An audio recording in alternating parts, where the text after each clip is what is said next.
તો હાલો મિત્રો, કેમ છો બધા? મજામાં મજામાં છો? તો મિત્રો આજે અવાજ આવતો છે કેમ કે આપણા ઘરે આવ્યા છે છોટું દોન. છોટું દોન હાય કરી દે બધાને. હાય. લાઈક કરો, શેર કરો, કહી દે. લાઈક કરો, શેર કરો. સબસ્ક્રાઇબ કરો. સબસ્ક્રાઇબ કરો. કોમેન્ટ કરો. કોમેન્ટ કરો. એમ કરમાં આવે તૂટી જાય. ધીમે ધીમે કર. આમાં તારું નામ લખ. કેવલ. કેવલ. હા એમ. હવે અહીંયા જો તો અહીંયા જો એક સવાલ પૂછું તને. તો મિત્રો આજના વિડીયોમાં હું બધાને સવાલ પૂછીશ કે તમને આ 10,000 રૂપિયા મળે તો તમે શું કરો, લાખ રૂપિયા મળે તો શું કરો, તમને આમ ફરવા જવાનો મોકો મળે તો તમે શું કરશો, એ બધું આપણે પૂછશું. તો આપણે શરૂઆત કરીએ કેવલથી. કેવલની વાયર નીકળી જાય એમ ન કરાય. હવે તું અહીંયા જોતો તને 10,000 રૂપિયા મળે તો શું કર? શું લે તું? ગુખા એવો ને આમ કા ખરખું કહેતો તો 10,000 રૂપિયા મળે તું ફરવા જા, ચોકલેટ ખા, કોન ખા, તું શું ખા એમ કહેતો? હાલો તું 10,000ની ચોકલેટ ખા. તો આપણે છોટા દોને 10,000ની ચોકલેટ ખાવાનું કીધું ને. હવે વારી છે આપણે આસ્તાબેનની. આસ્તાબેન, તમને દુબઈ ફરવા જવાનો મોકો મળે તમે જાવ કે ન જાવ? અમે તો જાવે જ ને. દુબઈ એક મોટું શહેર છે. એમાં પૈસાની જરૂર પડે.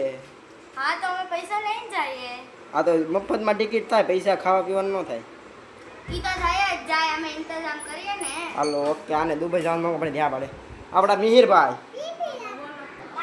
તો તમને 50,000 રૂપિયા મળે તમે શું કરો? ઘરવાળાને આપી દે, દાન કરી દે. આ તો આપણા મિહિરભાઈ કીધું એમ મિત્રો, અડધા દાન કરી દે ને અડધા મને આપી દે ફેમિલીમાં. હા એમ. તો આપણે નીચે છીએ અને બધાને પ્રશ્ન પૂછીએ.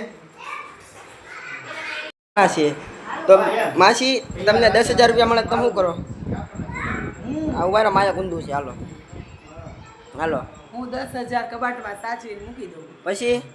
પછી ખરીદી કરું. પછી કાંઈ નહીં. ખરીદી કોના માટે કરો? મારા માટે, છોકરાઓ માટે.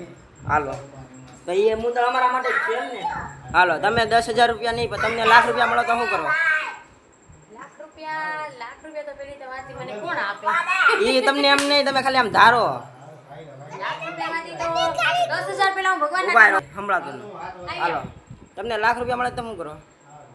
10,000 રૂપિયા હું ભગવાનનું કાર્ય કરું પેલા. હાલો ભગવાનનું કામ કરો. પછી મસ્ત મજાનો 5,000 નો ગાયત્રી હવન કરાવું. હાલો એટલે 15,000 એ ભગવાનના કામમાં આવી ગયું. એ બધું એમ હિસાબ નહીં દેવાનો. શું કરો તમે? ભગવાનનું કામ કરો. હાલો ભગવાનનું કામ આવી ગયું. પછી શોપિંગ કરો. પછી શોપિંગ કરું મારા બાળકો માટે. પછી નહીં, પછી ઘરમાં બધી ઘર વખરી નાખી દઉં. તેના મસાલા. હા પછી બધે બધા બાળકોને દાન કરી આવું આંગણવાડીમાં જઈ. ઓકે હાલો. હાલો ત્યાં મિત્રો તમે સાંભળી લીધું હું કીધું ઈ. તો મિત્રો આપણે ઉપર જે છે એ બધાને સવાલ પૂછી લઈએ કે તમે શું કરો. તો હવે પેલા આપણે ઉપર તો આ બે હતા એ બેને આપણે પૂછી લીધું. તો તમે હું કહું ને તો મને લાખ રૂપિયા મળે ને તો એમાંથી છે ને 80,000 દાન કરી દઉં, 20,000 મારા એકલાનો ખર્ચ કરું, બીજું કાંઈ ન કરું. અને મિત્રો તમે એમ કહો માતાજીને છે ને મિત્રો બહાર રખડતા હોય ને ભૂખ્યા હોય ને ભૂખ્યાનું પેટ ભરો એટલે માતાજી આપોઆપ રાજી થઈ જાય. એટલે હું 80,000 દાન કરી દઉં, 20,000 મારી માટે રાખું. તમે કરી દેજો. તમને લાખ રૂપિયા મળ્યા હોય તમે શું કરો? તો મિત્રો આજના વિડીયોમાં આટલું જ. જો તમને આ વિડીયો મજા આવે તો લાઈક કરી દેજો, શેર કરી દેજો અને સબસ્ક્રાઈબ કરી દેજો આવા કોમેડી વિડીયો જોવા માટે. હું મળું તમને નેક્સ્ટ વિડીયોમાં. જ્યાં સુધી બધાને જય શ્રી રામ, બાય બાય, જય શ્રી કૃષ્ણ.